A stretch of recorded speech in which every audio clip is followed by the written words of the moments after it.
잘 봐주셔서 감사합니다. 이 내용을 먼저 보여주는 이유는 저희가 기업하는 목적이기 때문입니다. 저희가 열심히 일하고 기업을 키우고 또 무슨 일을 하는 모든 것들의 목적은 하나님의 선교사업과 가난한 이웃을 돕는 하나님의 명령을 지키는 일이 목적이기 때문에 이것을 보여드리고, 그리고 여기까지 하나님 어떻게 끌고 오셨는지 말씀드리려고 합니다. 하나님의 그 축복의 원리나 고난의 의미나 또 저에게는 항상 역설적인 하나님의 그 진리 같은 거를 제 삶에서 많이 발견할 수 있는데, 그런 부분들을 저희 기업에 하나님께서 함께 하시는 부분을 통해서 여러분들에게도 그런 것들이 발견되고 또 꿈을 꾸시길 바랍니다. 특히 이 시간 사천의 영성세계는요, 저한테는 굉장히 설레이고 또 진짜 하나님 놀랍다 이렇게 제가 생각되는 시간이에요. 조금 이따 제가 고난 과정도 얘기를 할 건데요, 하나님이 일을 시키실 때는 거절시키는 법은 없습니다.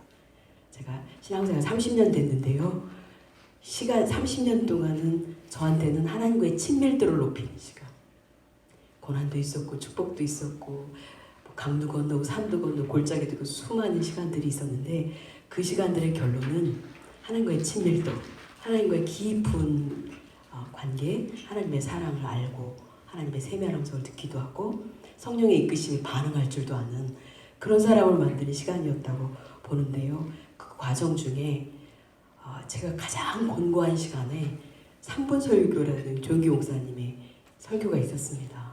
그게 어느 신문 하단에 이렇게 안내 나온 것을 보고요, 제가 너무 공부할 때 아침마다 그것을 전화를 하면 들려요. 그러면 꼼꼼히 메모를 하며 하루를 그 큐티하게 살아서 제가 고난 기간에 소생했던 기억을 너무 생생히 하고 있고요.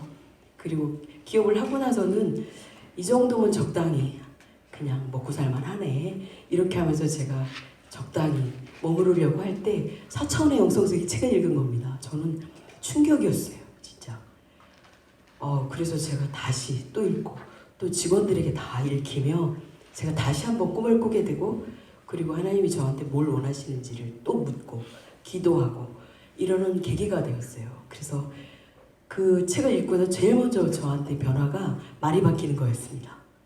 말이 얼마나 중요한지, 꿈이 얼마나 중요한지, 이런 그런 것들을 가르쳐주는 놀라운 책이어가지고 저한테는 잊지 못할 제 인생의 신앙생활에 아주 중요한 시간에 그 외에도 뒤에는 막 설교집이도 많이 읽었지만요, 그런 차원에서 저는 이 강의 요청을 받았을 때 네가 은혜를 입었으니 영향을 받았으니 그것을 어떻게 적용했는지를 말하라는, 이때 말할 때가 됐다는 이런 메시지로 제가 받았고요. 진짜 하나님은 놀라우시다. 그때 필요한 걸 듣게 하시고 그걸로 제가 이렇게 가게 하신 다음 그걸 또 가서 말하게 하시잖아요. 이 하나님의 놀라움에 기가 막히신 하나님, 제가 그러면서 감동을 했습니다. 그래서 이 시간은 제게 하나님께서 어떻게 만나고 또 고난 가운데는 또 어떻게 하나님이 이끄셨고, 그리고 본중을 어떻게 선물 받았고, 그리고 본중을 통해서 역사하시고 본월도 본주, 본사랑 본 월드 미션이거든요. 본 미션이요. 이것을 통하여서 하나님 일을, 하나님 나라 확장에, 하나님 나라 회복에 저희 기업과 저를 쓰고 계신지를 함께 나눠보겠습니다. 저한테는 솔직히 말하면 이 자리는 굉장히 낯설고요. 그리고 경영자라는 자리도 굉장히 낯섭니다. 저는 경영자의 자질을 가진 사람이 아니에요. 아까 시인입니다. 시인이 경영자의 자질을 가졌다 그러면 감성이 좀 있고 사람을 사랑하는 마음을 가졌다는 정도 외에는 수치 감각도 없죠. 또 리더십도 부족하죠. 조직을 뭐 어떻게 이끄는 그런 건 더더욱 부족합니다. 그런데 반대로 보면 하나님 역설적이시잖아요. 약함을 들어 쓰시고 약함이 강함이고 또 낮아짐이 높아지는 거고 또 고난이 축복이고 고난이 유익이고 이런 하나님의 항상 역설이 있는데요. 저의 그런 약함 때문에 하나님이 쓰시는 거라고 생각합니다. 그래서 제 인생 전체는 약함이 강함이다. 그게 저의 인생의 주제예요. 그래서 여러분들이 희망이 되실 것 같습니다. 하나님 함께 하시면 이런 사람도 쓴다예요. 그리고 사실 죽도요, 약함이 강함이다의 대표적인 케이스입니다. 제가 죽을 오픈할 때 죽의 의미는 못 사는 사람이 먹는 죽 써서 개주냐, 아시죠? 꿀꿀이 죽, 아픈 사람이 먹는 죽. 이런 사실 한식의 대표 메뉴를 지금 글로벌로 지금 가고는 있는데요. 처음 당시에는 이 죽은 굉장히 부정적인 의미를 가진 음식이었고, 한식을 대표하는 뭐 요리라고는 칠 수도 없는 메뉴였습니다. 근데 지금은 중국, 일본, 미국 한식을 대표하는, 우리나라에도 한식 대표 기업입니다, 저희가. 그리고 죄송하지만 넘버원 브랜드입니다, 저희가. 네, 한식으로는요. 놀보는 막 거의 30년 됐는데 저희는 13년 됐어요. 근데도 규모나 뭐 여러 가지로 저희가 시스템이나 조금 더 낫습니다. 하나님 함께하기 때문이죠. 그래서 저희가 가지고 있는 컨텐츠는 아무 문제가 되지 않아요. 가장 허접한 죽을 하나님의 생명력을 불어넣으니까 한식을 대표하는 글로벌 브랜드로 지금 중국에는 지금 뭐 성별로 마스터 프랜차이즈 기업들이 저희 브랜드를 가져가려고 난립니다. 예, 그 정도로 지금 이렇게 됐는데 원래 그랬던 게 아니었다는 겁니다. 그래서 저는 혼자 묵상하다가 내가 내 인생이 내가 죽 같은 사람이다 라는 생각을 해봅니다. 아무 의미도 없고 너무 약하고 보잘것없는 저에게 하나님이 오셔서 강권하시고 하나님께 붙들린 거죠, 제가. 예, 그러니 전혀 다른 거듭나는 인생이 되어서 이 자리에도 서게 되고 또 글로벌 브랜드를 핸들링하는 CEO로도 제가 일을 하게 되었다는 거죠. 이건 하나님의 작품이지 뭐라고 설명하겠습니까? 그래서 제가 저는 이런 자리가 낯섭니다 라고 얘기를 고백을 하는데요. 그 얘기는 하나님에 의해서 저는 거듭난 사람이라는 거예요. 거듭난 사람. 얼마 안 됐는데요. 어떤 기도 많이 하시는 권사님을 뵀는데 저를 빤히 보더니 이러시는 거예요. 아이고 원래는 이런 사람이 아니었는데 뇌를 바꿔 끼우셨네요, 하나님께서. 그 말에 다른 사람은 아무도 못 알아듣지만 저는 바로 알아듣고 정말 기도를 많이 하시는구나, 진짜를 알아보셨네. 제가 속으로 그렇게 웃었는데요. 그렇습니다. 하나님에 의해서 저는 완전히 새롭게 거듭난 사람입니다. 성경 말씀에 그리스도 안에 있으면 새로운 피조물이라 이전 것을 지나갔으니 보라 새 것이 되었도다, 이런 말씀이지. 완전히 새 것이 되었 것입니다, 하나님 안에서. 그래서 이렇게 하나님 일을 본격적으로 요즘에는 이제 막 하나님께서 쓰고 계신데 갑자기 된 일은 없습니다. 예. 긴 시간 하나님 안에서 구원받고 또 성령 세례 받고 그 다음에 고난의 강도 건너고 또 많은 훈련과 연단 과정이 저에게 분명히 있었고요. 그 얘기도 제가 조금 이따 말씀드리겠는데요. 먼저 저희 기업은 설립 이념이요, 모든 것이 합력하여 선을 이룬다. 로마서 8장 28절 말씀이 저희 기업의 설립 이념입니다. 모든 것이 합력해 선을 이루는데 모든 것 안에는 사람, 좋은 사람, 나쁜 사람, 좋은 일, 나쁜 일, 좋은 환경, 나쁜 환경, 모든 것들이 당장 눈에 보일 때는 이것이 아닌데 이렇게 어려운 일이, 이런 사람이 하는 사람들도 지나고 보니 모든 것이 필요했더라는 거죠. 그래서 저희에게 모든 것이 합력해 선을 이룬다는 앞으로도 굉장히 중요한 설립 이념으로 저희 기업을 끌고 갈 것입니다. 그래서 저희 기업은 생명을 살리는 기업, 사명을 이끄는 기업, 이런 느낌으로 저희가 가고 있고요. 그리고 하나님께서는 6대 가치를 저에게 주셨어요. 제가 연구소장으로 뭐 이렇게 브랜드 신메뉴 만들고 막 이러고 있던 저에게 갑자기 대표이사를 맡기셨어요. 기업에 조금 어려운 일이 있은 뒤에 이게 이렇게 저를 그렇게 하나님께서 쓰실 때 새벽마다 기도했습니다. 하나님, 제가 어떻게 기업을 맡을 수 있을까요? 남편이 김철호 대표하고 저하고는 부부입니다. 아까 저희 남편을 아시는 분이 계셨어요. 예, 부부 공동 창업이고요. 부부니까 당연히 공동 창업이죠.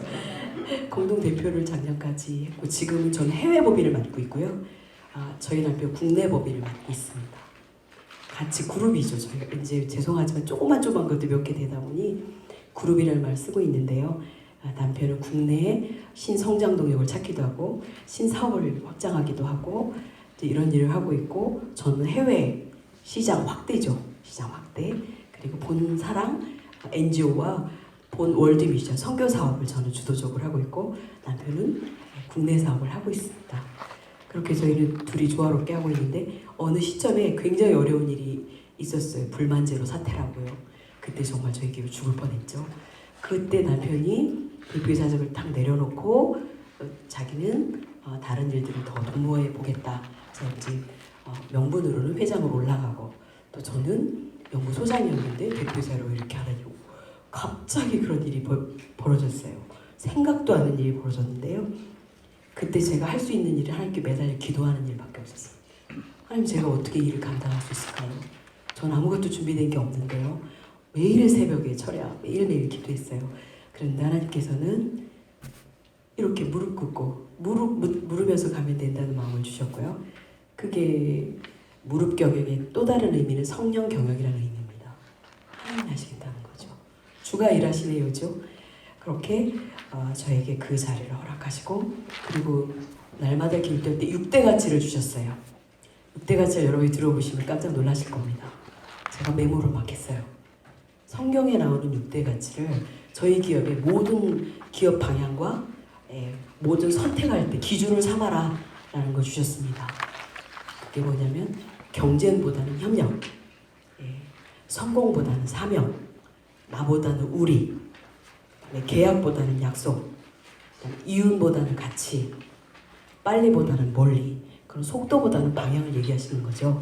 그렇게 6대 가치를 주셔서 제가 그걸 받고 대표이사직을 하는 일이 시작이 되었고요.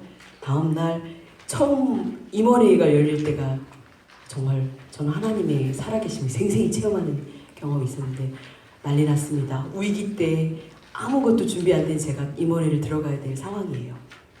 기업의 위기 무렵인데요. 막 기도 많이 했는데 하나님 저는 가서 무슨 말을 해야 될지 모르겠습니다. 6대 가치밖에 받은 게 없는데 막 이랬잖아요.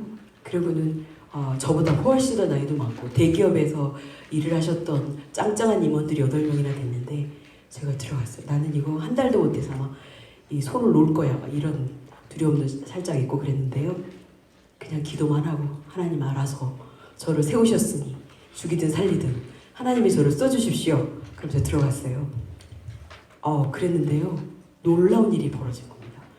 어떤 주제가 있고 지금 이 위기를 탈출해야 될 이 시점에 제 입에서 나오는 말이나 임원들 입에서 나오는 말이나 그 문제를 해결할 수 있도록 하셨어요. 그래서 그때 저희가 확정한 것이 하나님이 주신 게 모든 본죽에 신규 오픈 올 스톱해라. 그 다음에 강제 리뉴얼 올 스톱해라. 그리고 또 한 가지는 가맹점하고 이익 다툼으로 싸우지 마라.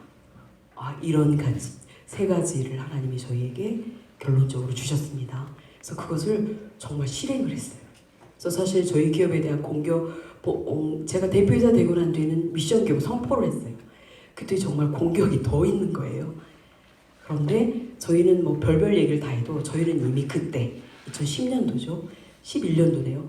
그때 본죽 신규 오픈 올스톱한 상태입니다.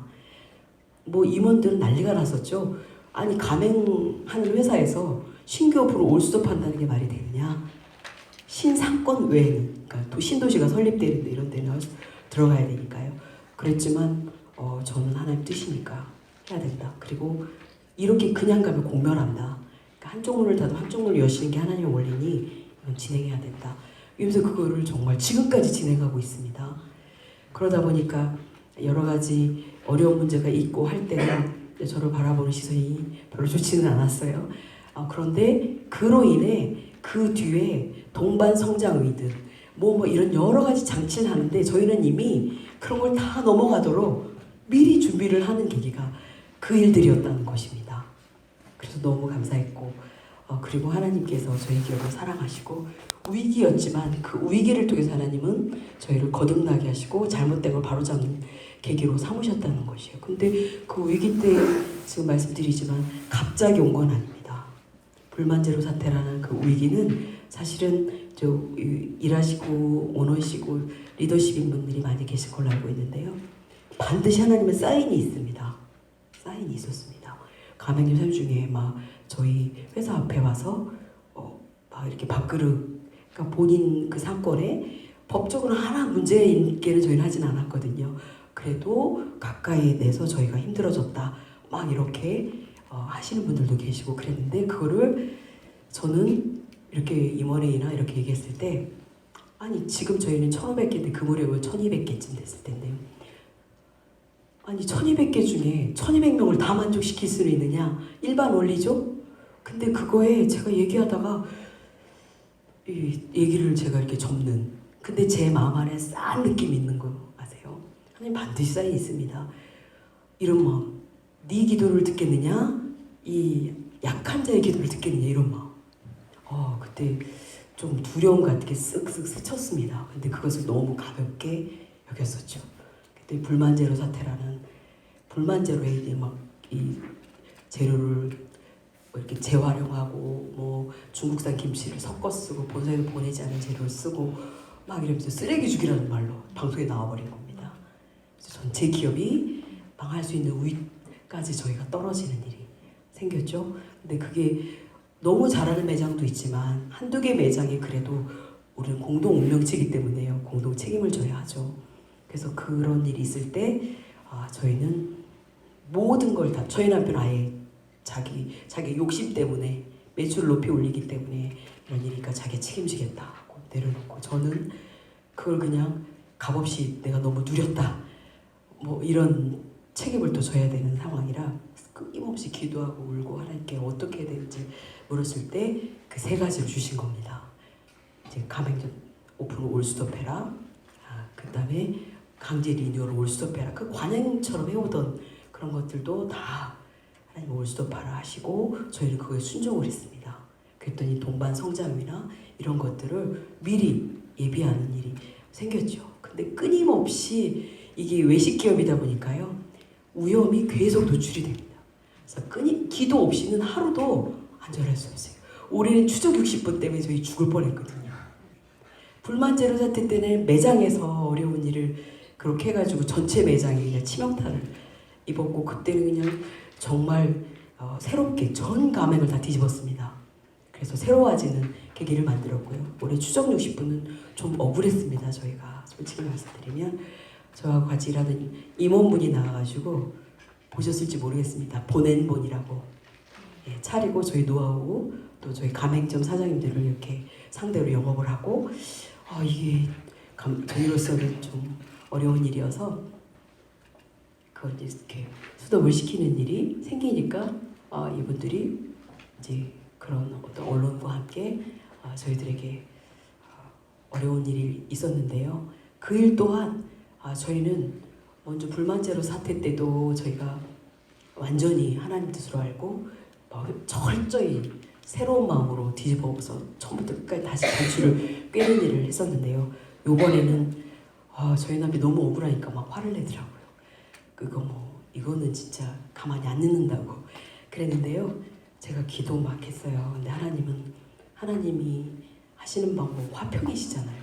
그리고 어떤 경우에도 쌍방에서 이런 하나님의 기업이 나쁘게 되면 안 되니까 저한테는, 그리고 또 그렇게 하는 사람들이 다 저희 식구들이었던 거예요. 임원들, 가맹점 사장님들 다 잘 알고 저희랑 같이 먹고 살았던 사람들이 그러고 있으니까 사실은 더 화가 나고 기가 막히더라고요. 근데 이분들은 어찌됐든 섭섭했던 거잖아요, 저희한테. 뭔가 그분들을 나름 또 억울했던 게 있는 거예요, 입장 바꿔놓으면. 그래서 저희랑 같이 제가 기도하고, 이거는 하나님 방법은 서로 용서하고 이분들 화평을 다시 회복하는 거다. 억울하고 분내면 지는 거다. 이거 사단의 그 공격이, 억울하고 분내고 화내고 더 막 싸워가지고 진흙탕을 만들면 이건 사단이 원하는 바다. 절대 그러면 안 되고 우리가 용서하고 그들을 불러서 끌어안고 이렇게 회복하는 계기로 삼는 게 맞다. 그렇게 해서 두 번째는, 처음에는 저희가 철저히 국민 사과 막 문자를 내서 사과를 국민들에게 하고 저희 기업을 완전히 새롭게 뒤집어서 처음부터 다시 시작하는 그런 계기가 되었고, 두 번째 때는 그냥 참고 인내하고 그분들을 끌어안고 그냥 억울해도 좀 참는, 그랬더니 그냥 이렇게 또 지나가는 계기가 되어서 하나님이 위기 줬을 때는 정말 하나님의 방법으로 풀어야 된다. 그런 거 여러분 느껴지시죠? 정말 그때는 머리에다 막 힘이 막 났습니다. 막 잠이 안 오고 진짜 이렇게도 하는구나 사람들이. 그리고 몇 명이 한 얘기로 1,500개 가맹점이 일찍이 다 치명타를 입는 이런 일들이 이거 하나님 우리한테 뭘 얘기하시는 건가 했을 때 어떤 경우에도 사람들이 상처 주면 안 되고 선대해야 되고 하나님의 방법으로 해야 된다는 걸 깨닫는 계기가 되었습니다. 어쩌다 보니 위기 얘기를 하다 보니 저희 아픔을 먼저 드러내는 계기가 되었습니다. 이렇게 기업을 해도 다 아시죠? 그냥 항상 깨어서 기도하지 않으면 언제 어디도 돌직구가 날라올지 모릅니다. 그래서 항상 기도하고 깨어서 하나님 안에서 하나님의 방법으로. 그래서 저는 4가지 키워드가 저를 주도해요. 하나님 뜻이냐 아니냐가 제가 모든 결정의 핵심입니다. 그리고 하나님 때이냐 아니냐, 하나님의 방법이냐, 그리고 내 능력이 아니라 하나님께 의지해서 하나님이 이끌어주신 능력이냐, 하나님 뜻, 때, 방법, 하나님의 능력, 하나님께 의지해서 하나님, 주가 일하시네요가 제 입에 붙어있는 말. 주가 일하시네. 주께 신뢰하며 걷는 자에게, 주께 아끼지 않는 자에게 주가 일하신다는 거죠. 저는 성령 충만함으로 하나님 뜻을 잘 듣고 알고 성령 이끄심에 적극적으로 반응하는 그거가 저의 일이다. 내가 할 수 있는 일은 아무것도 없다. 이게 저의 입장이에요. 정말 아무것도 없습니다. 아무것도 없습니다. 제가 이 해외 사업으로 지금 10년째 됐어요. 그런데 10년 동안 막 미국에 가서 오픈하고 뭐 일본에서 하고 다 망했어요. 한국에서 잘 되니까 외국에도 잘 될 것 같았습니다. 다 망했어요. 근데 이제 작년부터 중국 시장을 확 열고 계세요. 선교와 함께. 그래서 제가 요즘에는 묵상하고 기도하는 거, 그동안 10년은 훈련이었네. 하나님께서 저를 학교에 보내셨었네. 막 이런 얘기를 했는데요. 그 본질은요, 제가 하려고 했다는 거예요. 교만한 거죠. 내가 한번 어떻게 해보려고. 한국에서 잘 되니까 나가서도 내가 한번 해보지. 이런 생각을 했는데 빗나간 겁니다. 제 힘으로. 아니죠. 제 힘으로 할 수 있는 게 아닙니다. 근데 지금은 제가 아주 더 무릎을 더 많이 꿇고 하나님, 제가 선교 사업도 해야 되고 또 하나님 일에 쓰임받고 싶은데 제 힘으로는 아무것도 못합니다. 주님, 저희를 써주시기 바랍니다. 제가 어떻게 하면 좋을까요? 제가 지금 어떻게 하는 게 하나님 뜻입니까? 이렇게 계속 묻고 하나님 쌓여놓으면 반응하고 하나님이 그러니까 아주 더 많이 하나님께 귀를 기울여야 되는 것을 이제 알고 제가 그렇게 가고 있어요. 여기까지 올 때는 얼마나 짙어졌겠습니까? 제가 조금 되는 듯하면 교만해지는 거예요. 제가 하려고. 그러면은 또 강펀치 날라면 오메 하나님 자리에 제가 앉아 있었네. 이렇게 얘기해서 또 이렇게 하고 또 저희가 솔직히 불만족 같은 이런 어려움이 있을 때도요. 사실은 남편하고 저하고 네가 잘했네, 내가 잘했네. 네가 더 공이 크네, 내가 더 공이 크네. 이런 시간들이 그때 그 무렵이었었습니다. 그게 하나님은 너무 사랑하시고 저희를 위해서 더 많은 걸 준비해 놓으셨으나 저희들이 방심하고 교만하고 하나님 자리에 본인이 앉아있을 때는 절대로 허락하지 않으신 하나님을 저의 경험에 의해서 하나님을 경험해서 요즘에는 저는 아침마다 일어나면 내가 그리스도 앞에 십자가에 못 박혔나, 이제 내가 산 것이 아니요 내 안에 계신 예수 그리스도께서 사신 것이라고. 아침에 일어나면 저를 죽이는 일이, 저를 죽여서 없애는 일이 하루에 시작하는 첫 일과입니다. 제가 죽고 늘 하나님께 여쭙고 주님이 이끄심에 가도록. 제가 살아있는 한은 저는 매일 실패만 합니다. 그래서 저는 죽어 없어지고 하나님의 사랑으로, 성령의 사랑으로 이끄심에 순종하는 게 저의 일상입니다. 그래서 새벽에 일어나서 기도하고 출근하고, 출근하면 직원들과 2시간 큐티하고, 또 낮에도 수시로, 또 낮엔 점심 먹고 나면 국민일보로, 미션 라이프로 또 혼자 예배 드리고, 저녁에 또 퇴근하면 하루 쭉 또 돌아보고, 토요일날은 주로 저 아무 약속을 잡지 않아요. 왜냐하면 그날은 일주일도 돌아볼 뿐만 아니라 또 하나님이 또 앞으로 어떤 계획으로 저를 저에게 사인이 있는지 강의도 듣고 설교도 방송도 듣고 방송 설교 듣고 책도 읽고 또 기도도 많이 하면서 토요일 하루는 특별한 일 아니면은 종일 하나님과의 동행, 하나님과의 데이트를 하는 날로 그냥 몇 년째 그렇게 해오고 있습니다. 그래서 토요일 날은 저한테 굉장히 중요한 날이에요. 주중에는 막 시달리니까 하나님과 그냥 깊은 교제를 하기는 어려운 시간들이죠. 그러니까 토요일 날 하루는 그냥 온종일 사람 잘 안 만나고요. 하나님과의 깊은 관계를 맺는 하나님과 친밀도를 유지하는 그런 토요일 날로 저는 보내고 있습니다. 여러분들은 어떠신지요? 저는 그게 없으면 아마 하루도 제 자리에 있지 못할걸요. 그걸 너무 많이 경험했기 때문에 전적으로 하나님을 의지해서 살아가는 저입니다. 그래서 약함을 자랑할 수밖에 없고 저 자신에 대해서 내세울 게 하나도 없어요. 약함을 자랑하는 이유는 저가 약한데 하나님의 능력이 제게서 떠나가면 큰일 나잖아요. 그러니까 제가 약할 때 내가 없어야 주님의 능력이 제게 있고 저를 끌고 가기 때문에요. 저를 없애는 일 그리고 늘 하나님 앞에 무릎 꿇는 일이 제 인생에서 굉장히 중요하고 지금은 이제는 두려움도 없어지고요. 걱정도 없어지고요. 근심 걱정이 없습니다.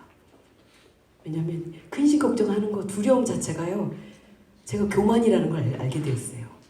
그 근심 걱정 두려움은 제가 하겠다는 존재잖아요. 근데 하나님께 다 맡겨버리고 하나님께 매달려 있으니까 그래서 제가 조금 동안이면 근심 걱정이 없어서 근심 걱정이 있을 때는 제가 볼만했습니다. 제가 좀 이따 꼭 해야 될 고난의 시간들이 있어요. 그 얘기를 제가 말씀을 드리면 우리 여기 계신 분들께서도 공감하는 부분도 있을 것 같아요. 제가요 22살 때 남편이랑 저랑 대학교 1, 2년 제가 83학번 난 84학번입니다. 이렇게 연애해서 만나고 저는 아주 불교 집안의 딸이고요. 남편은 모태신앙이었습니다. 1학년 남편이에요. 저는 첫사랑인데 남편은 아닌 것 같아요.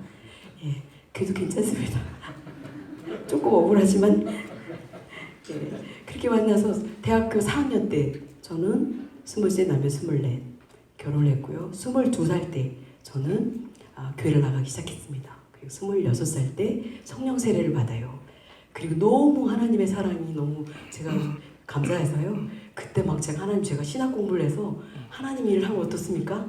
하면서 막 제가 기도를 합니다. 새벽기도 다니고 막 산기도 다니고 철야기도 다니고 하나님 노땡큐 하시는 거예요. 그때 이미 애가 둘이었습니다. 그랬더니 하나님이 키워드 하나 주시는 거예요. 미랄이 되라. 미랄 이렇게. 근데 저는 그때 이제 어릴 때 그러니까 좀 큰 거 하라 하시지. 하필 미랄이지? 이러면서 미랄이 별로 마음에는 안 들었으나 그래도 제 마음에 지금까지도 품고 그 미랄이라는 단어를 품고 주일학교 선생님, 구역 예배 막 이렇게 봉사를 하고 있었어요. 근데 제가 초반부터 남편하고 저는 사업을 했습니다. 저희 시어머님은 35에 혼자 되셔서 딸 넷에 아들 하나, 외아들이죠. 저희 남편이 호르몬이 외아들인 거죠. 저희 남편이. 저희 남편은 서천이 고향이고 저는 청양이 고향입니다. 칠갑산 밑에 콩밭매는 하나 아시나요? 그쪽에서 아주 산골에서 10대까지 보냈던 사람인데요. 저희 남편과 제가 그 어머니의 한 5일장을 돌면서 포목 비단 이렇게 길에 깔아놓고 팔고 해서 아들을 키운 어머니세요. 기도로 키운 어머니인데 그 돈을 초반에 다 날려먹습니다. 대학 졸업하고 무슨 이 사업 수완도 없는데 저희 남편은 어머니 장사하니까 나는 DNA가 사업 DNA가 있어 이러면서 시작했지만 하나님은 어린 나이에 허락을 하지 않으셨어요. 어머니를 힘들게 만들었죠. 저희가 다 날려먹고 그래서 저는 아이 없고 돈 꾸러 다니는 게 저의 일이었습니다. 근데 어느 날 하나님은 저에게 꿈을 주십니다. 고난감. 그때는 돈 없는 고생이죠. 그때도 돈을 꾸러왔어요. 제가. 그래서 돈 꿔달라고 아직 말을 하지 않았어요. 근데 그런 얘기를 하는 거예요. 저것도 돈 꾸러왔으니까 돈 꿔주지 말고 내쳐버리라고. 저거 버릇된다고. 제가 그 얘기를 듣는데요. 가슴이 무너지고요. 죽을 것 같더라고요. 사람들이 날 싫어하는구나. 이게 내 민폐를 끼치고 사는구나 이런 느낌이 제게 있어서 제가 그냥 막 애 없고 나왔습니다. 근데 그 어른이 나오면서 돈을 좀 지워주신 그걸 자존심이 안 받고 나와야죠. 집에 돌아올 차비가 없는 겁니다. 그 돈을 받고 나왔는데 저는 그때 결정적인 저한테는 굉장히 중요한 그분은 그때 정말 너무 섭섭했지만 저한테는 은인이죠. 은인이죠. 저를 정신 차리게 했으니 그리고 저한테는 꿈이 생깁니다. 정말 잘 돼야 된다. 그리고 나눠주고 꾸어주고 베푸는 선한 부자가 돼야 되겠다. 남편이 하는 사업이 잘 돼야 된다는 그런 간절함이 생겨서 매일매일 제가 기도를 해요. 하나님 저희를 축복해 주시면 평생 나눠주고 꾸어주고 베푸는 인생이 되겠습니다. 근데 하나님은 그래서 본주까지 이렇게 쭉 온다고 저는 믿는데요. 하나님은 우리에게 꿈을 주시죠. 소원을 주십니다. 그래서 성경 말씀을 보면 우리 안에서 행하시는 일은 하나님이시니 자기 기쁘신 뜻을 이루기 합당한 대로 소원을 두고 행하게 하시다니 모든 일에 원망 가시비가 없이 하라. 하나님 뜻을 이루기 합당한 대로 소원을 두신다는 거죠. 예. 아멘. 그래서 저에게는 선한 부자의 꿈과 소원을 주셨습니다. 매일 새벽에 가서 기도해서 어린 나이 막 기도했는데 정말 하나님께서 응답을 하십니다. 30대 초반에. 그래서 저 홈런을 쳐요. 저희 남편을 위해서 기도 많이 해요. 남편이 잘 돼야 된다고. 또 어머니께도 너무 죄송하고 그랬는데 화장품 대리점을 400개나 하는 순식물성 화장품 대리점을 400개나 하는 그런 아주 좋은 브랜드를 만들어서 성공을 하는데요. 좋은 차 타고 좋은 집에 이사하고 또 남편은 골프채를 사고 막 이렇게 좋아지는데 저는 아직 부자인 것 같이 못 느끼겠는 거예요. 뭐 재투자하니까 돈을 많이 집에 가져오지는 않았기 때문이기도 하고 한편으로는 계속 부자가 될 줄 알았습니다. 쭉 그러면 이제 제대로 돈이 좀 쌓이면 이제 이렇게 하겠지? 뭐 이렇게 막연히 생각하고 있는데 IMF가 탁 터진 거예요. 이게 날아가는데 2-3달. 사람들이 어떤 분들이 저희한테 이 정리해서 중국으로 튀어라. 저희는 그럴 수는 없죠. 믿음에서 기도하는 사람들이. 그래서 저희는 채권단한테 타던 차까지 다 넘겨주고요. 전에 돈 없이 돈 끌어낼 때는 고생이었는데 이제 고난의 길로 총체적인 고난에 돌입을 합니다. 하나님의 계획이 지나고 나니까 계획이셨는데요. 그냥 다 없어진 것뿐만 아니라 빚쟁이, 세무 체납자, 신용불량자. 저는 신경정신과를 들락거리는 사람이 되어버렸습니다. 그리고 어머니 시골에 계시다가 이 가게 하나 논떼기 가지고 있는 것 아들 죽게 생겼는데 무슨 의미냐 다 팔아서 갚아주고 장독대 벽 갖고 올라오실 거예요. 이런 일이 펼쳐졌더라고요. 저는 죽을 것 같았습니다. 그리고 어떻게 될지 모르겠었어요. 남편 수염 기르고 도망다니고 저는 막 이불 쓰고 실어증에다 대인기피증에다 불면증에다 막 죽고 싶은 자살불능이 막 일어나고 그런 총체적인 고난. 그러니까 돈만 없는 게 아니잖아요. 빚쟁이에다가 어디 옴짝달싹할 수 없는 신용불량자에다가 저는 또 그래도 나가서 과외라도 하고 뭐라도 할 수 있지만 이 정신적으로 아프니까요. 아무것도 할 수 없었습니다. 애들은 막 그지같이 울고 돌아다니고 그러니까 어머님이 올라오실 수밖에 없었죠. 그런 시간들이 저희한테 있었습니다. 어느 날 제가 혼자 있는데 날밥을 꼴딱 새고 있는데 남편이 새벽 기도를 가자고 합니다. 그래서 제가 이 사람이 정말 새벽 기도 저는 새벽 기도 철야 기도 했지만 남편은 새벽 기도까지는 아니었거든요. 그래서 웬일인가 하고 저는 그때만 너무 신실해서 이렇게 정장을 입고 새벽 기도를 다니던 신실함이 있던 때였습니다. 나갔는데 차가 한 대 있는 거예요. 집사님이 와서 기다리시대요. 그래서 제가 웬일이지? 차를 탔어요. 근데 이게 교회로 가지 않고요. 병원으로 가는 겁니다. 대학병원으로 응급실로 침대에 제가 누웠어요. 어떤 젊은 의사가 와서 저한테 여러 가지 물었는데 제 기억으로는 영적 체험, 성령 체험 이런 걸 물었던 걸로 기억이 납니다. 신앙 체험 이런 얘기 물었던 것 같아요. 저는 아무 생각 없이 얘기를 했죠. 그리고 저희 이제 상태를 물었었는데 그들이 갑자기 양쪽 팔을 탁탁탁 묶는 거예요. 발까지. 그리고 이 침대차가 막 움직이고 막 이렇게 가는데 하얀 천장을 쳐다보면서 제가 쭉 따라가는데요. 와 이거는 천국을 가는 건지 지옥을 가는 건지 뒤에 남편이 따라오고 의사도 같이 오는데 4층 문 철문이 탁 열리고 제가 그 안에 들어가 문이 척 닫히는 겁니다. 남편이 밖에 서 있고 남편도 놀란 것 같았어요.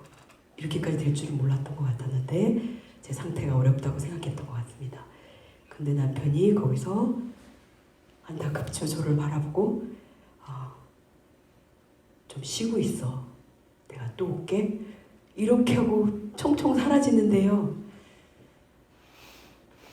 제가 이 얘기할 때 늘 제가 울거든요. 하나님께 자기 연민에 빠지지 마라 이런 말씀 주시는데 제가 이제 안 울게 해달라고 하는 게 기도만. 저는 지금까지 그때 남편이 사라지고 철문 안에 제가 바라볼 때 저의 그 느낌을 대변할 적절한 단어를 찾지 못했습니다. 너무 기가 막혀서요. 이게 어떤 일이지?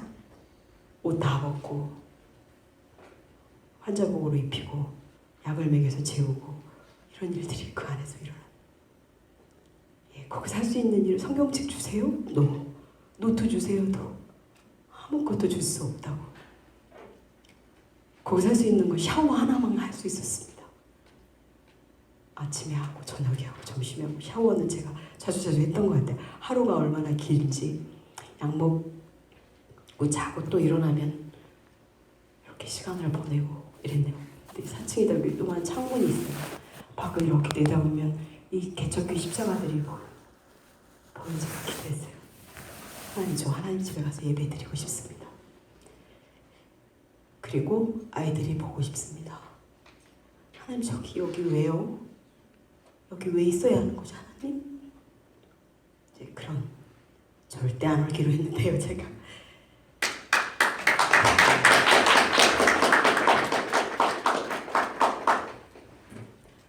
그 시간이 제게 있었고요. 근데 제가 어느 날 그 신앙서적을 읽다가요. 어느 목사님 쓴 책입니다. 당신 인생에 무덤이 있습니까? 자아를 죽인 무덤이 있습니까? 그걸 딱 있는 제가 밑줄을 닦고 있어요. 네, 저 있습니다. 무덤 있습니다. 돌이켜보니 저를 죽이는, 저를 거듭나게 하는 굉장히 중요한 그 타이밍이었었다는 걸 나름은 정리가 됐는데 하나님이 사시면서 더 정리해 주실 수도 있을 겁니다. 그때 저한테는 주기도문하고 사도신경 정도밖에 기억나는 게 아무것도 없었어요. 그래서 저는 지금 성경책을 이 성경을 한 장씩 막 통키로 다 외웁니다. 그때 저에게 무기가 하나도 없었다는 걸 알 수 있었습니다. 아무것도 저 안에는. 그래서 성경 말씀 외우는 걸 생활화해서 지금은 매일매일 성경을 반복해 잃어버리니까요. 쭉 그래서 기도도 성경을 외우면서 기도를 많이 합니다. 제가 외운 성경을 쭉 레바를 쭉 외워서 외우면요 1시간 정도 가까이 기도가 그 중간중간에 하나님이 더 귀한 그 말씀에 머물러서 묵상하게 하실 때는 그 말씀 갖고 계속 묵상도 하고 하죠. 그래서 그 말씀으로 저는 제 안을 꽉 채우는 계기가 거기에서 내가 허당이구나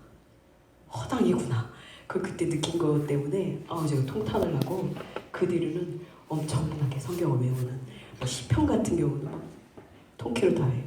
이사여서도 중요한 것들은 막 통키로 다 외우는 지금도 계속 붙여서 외웁니다. 제가 어디까지 갈지 모르겠어요. 그것이 저한테는 그때 얻은 것 중에 하나고요. 그러고 나와서는 남편하고 호떡 장사를 했습니다.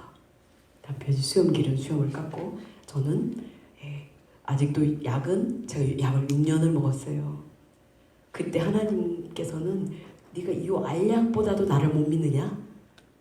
안 먹어도 되는데도요. 이 약을 안 먹으면 잠을 못 자는 겁니다. 얼마나 제 믿음이 알량한지 얕은지 정말 오늘은 안 먹어볼게요. 그래도 12시 1시 돼서 2시 돼서 잠이 안 오면 하나님 안 되겠는데요. 약을 먹어야 잠을 자. 그게 6년 갔어요. 근데 신경정신과 치료를 받으면 낙인 효과라는 거 아시나요? 낙인이 붙습니다. 이렇게. 보험도 못 들고요. 네, 그 시간에 처절한 저한테는 고독한 시간이었습니다. 가족들조차도 엄마 스트레스 주면 안 돼. 자녀들조차도 엄마를 왕따. 이제 제 표현 왕따가 자녀들이 들으면 기절하겠죠. 큰아이는 시집가서 딸을 낳았어요. 그렇게 제가 뭐죠? 할머니가 된 겁니다. 예, 그 정도로 큰 아이들이기 때문에 그때 너희들이 엄마 이렇게 어려울 때 엄마를 왕따 시켰어 이렇게 얘기하면 상처받으니까 혼자만 있는데 가족들조차도 저에게는 왕따같이 느껴졌어요. 아무것도 저한테 얘기하지 않는 절대 고독의 시간을 한 6년을 보냈고요. 그때 본죽도 만들었습니다. 근데 그 고독은 지나고 나니까 고독력이라고 하시나요? 여기 힘력자가 없습니다. 고독이 힘이 되기도 한다는 걸 알았어요. 왜냐하면 너무 외롭고 힘드니까 하나님에 대한 걸 많이 묵상했어요. 그때 저희 담임 목사님이 하신 말씀 중에 형통할 때는 기뻐하고 곤고할 때 생각하라.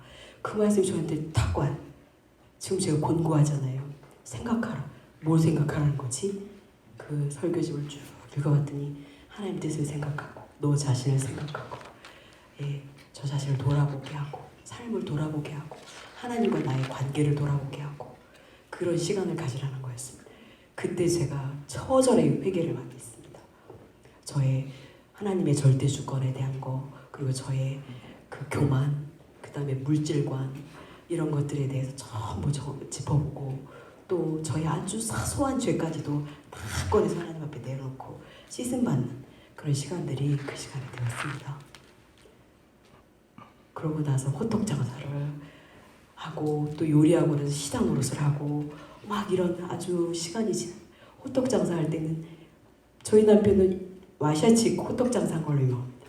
남편은 자기 자신을 다시 그냥 아무렇게나 하면은 재기할 수 없을 것 같아서 자기를 지키는 방법이었더라고 남편이 고백하는 걸 제가 들었고요. 그리고 이 호떡 장사 하려도 여기 건물의 주인을 받아야 돼요. 주인한테 허락을 받아야 돼요. 요 앞에 하는데 걸어나가면 20-30발짝밖에 안 되는 거리인데 저희 남편이 3-4일이 걸렸더라고.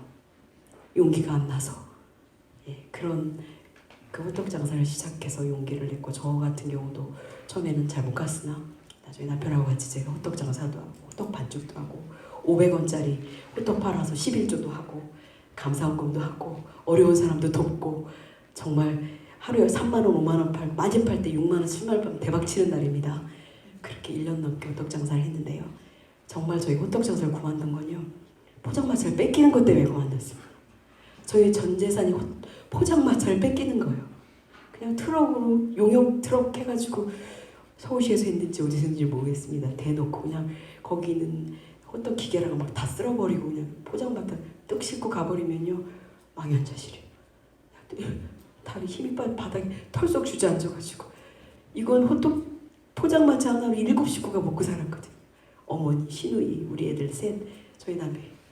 호떡 장사 이 포장마차가 전 재산이 생계인데 그걸 뺏길 때 일용할 양식을 하나님이 저희에게 체험시켜 주셨고 그래도 그 중에 11조도 하고 감사원금도 하고 사람들도 돕고 하고 그렇게 하나님 앞에 이제 온전히 삶을 바로 가려고 노력하고 있는데 포장마차 뚝뚝 뺏기고 남편이 또 막 가서 벌금 내고 찾아오면요 며칠 있다 아침에 나가보면 포장마차가 없어진 겁니다.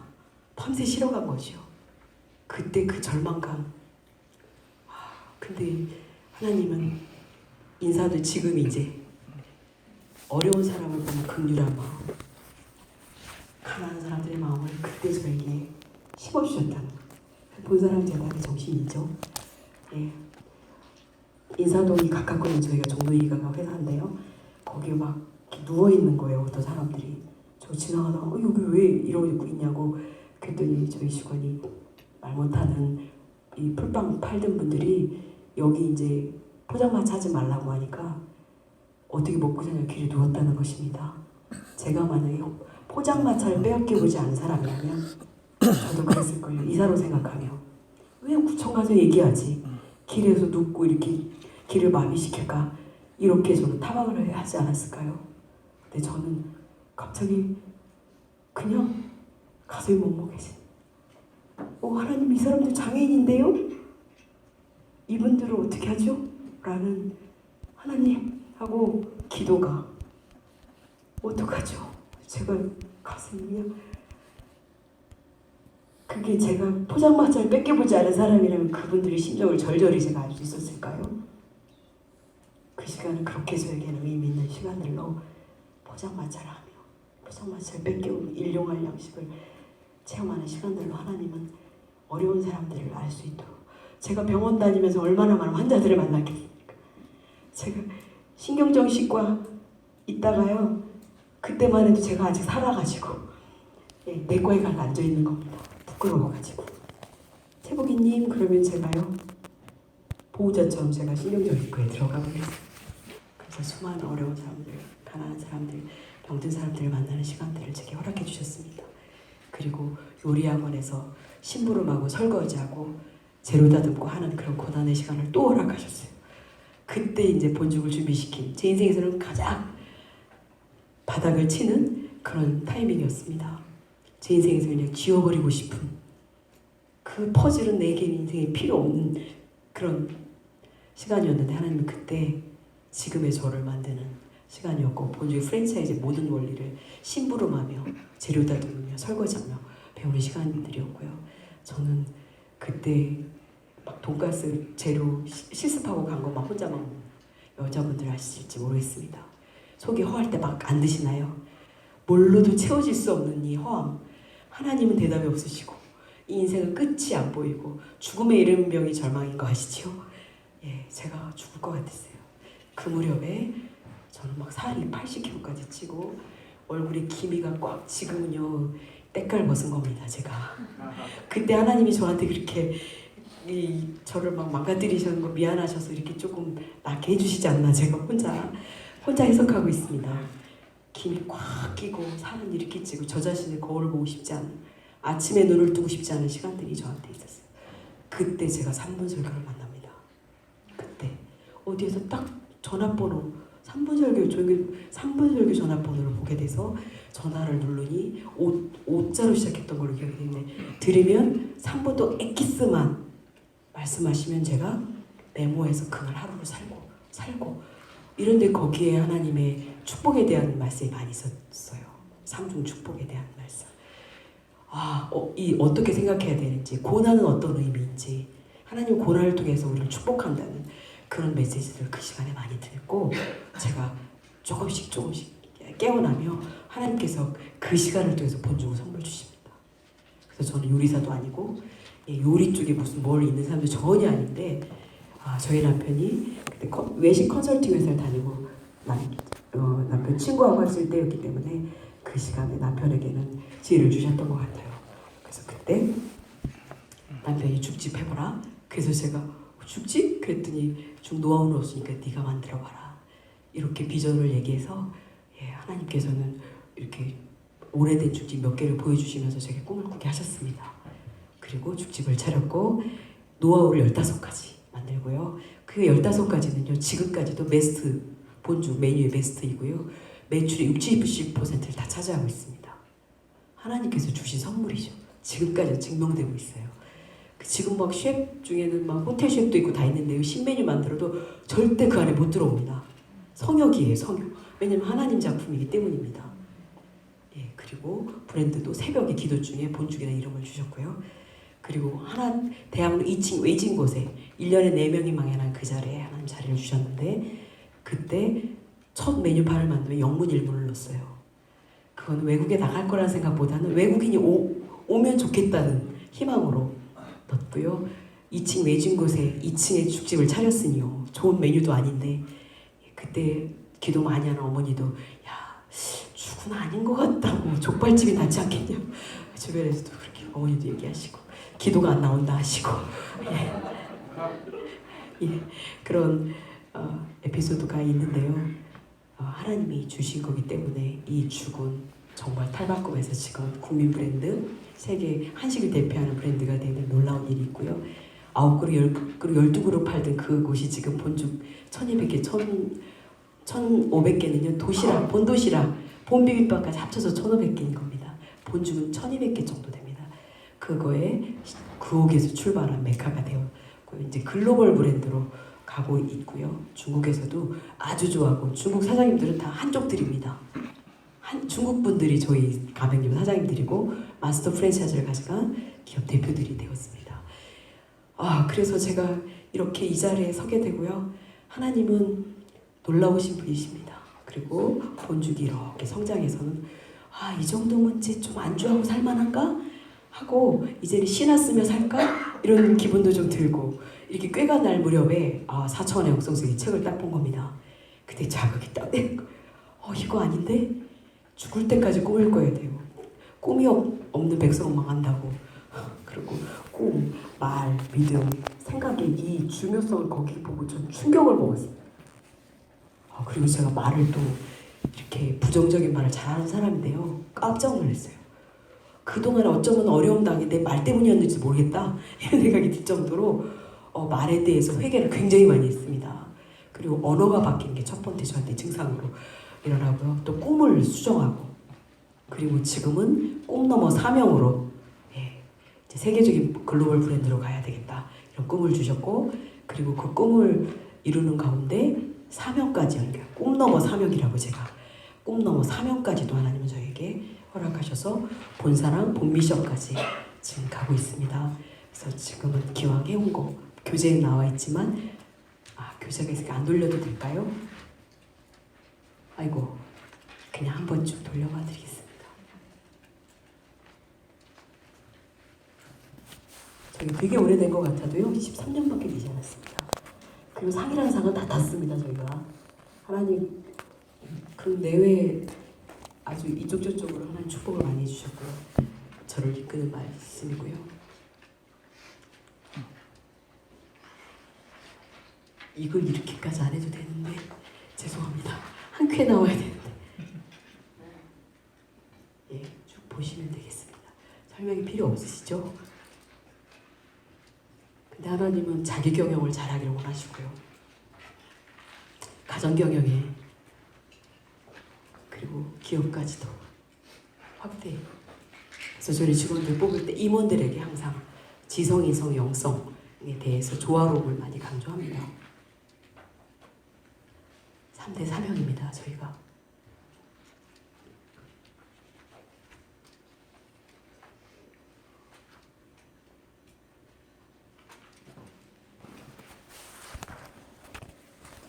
결국 저희 모든 것의 끝은 본 미션, 선교의 저희 모든 기업의 목적이라고 보겠습니다. 사명이 이제는 기업을 끌고 가고 있는 것 같아요. 또 저희는 본사랑은요, 본사랑 죽이 있어요. 그냥 여러분들 그냥 매장에서 모두 죽만 생각하시죠? 기아들 살리는 죽이 있습니다. 선교사님들이 기아들의 마지막 음식을 죽이라는 얘기를 듣고 그것도 하나님 메시지로 제가 들었어요.